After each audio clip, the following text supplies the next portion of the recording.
cabin was located in the middle of nowhere, far from civilization. We got stranded in the wilderness, miles from the nearest town.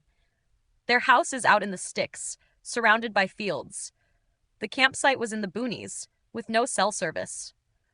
We ended up in the backwoods, far from any main road. It felt like we were in a deserted area, with nothing but nature around us. The village was isolated, with hardly any visitors passing through. He grew up in a remote area, far from the city life. They took a road trip to a secluded spot, away from all the noise.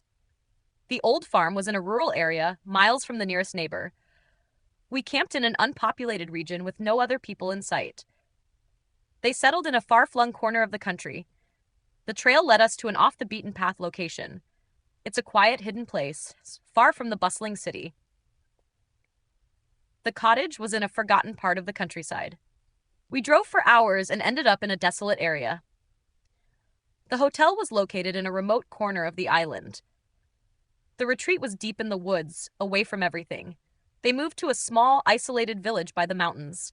The farm is situated in an out-of-the-way area. They bought a house in a lonely spot on the outskirts of town. The cafe was in a secluded corner, barely noticeable to passersby. She loved living in a peaceful, outlying region. The trail took us through a vast, empty expanse. They planned to build a cabin in a remote part of the forest. We ended up in a barren area with no signs of life. The town is nestled in a distant, uncharted region. He drove to an obscure place where few dared to venture. The village felt cut off with no major roads leading to it. They spent the weekend at an isolated hideaway in the mountains. We stumbled upon an uninhabited area during our hike. The resort is located in an untouched, pristine area. The tiny cabin was tucked away in an unexplored region. They found themselves in a god-forsaken place with nothing around.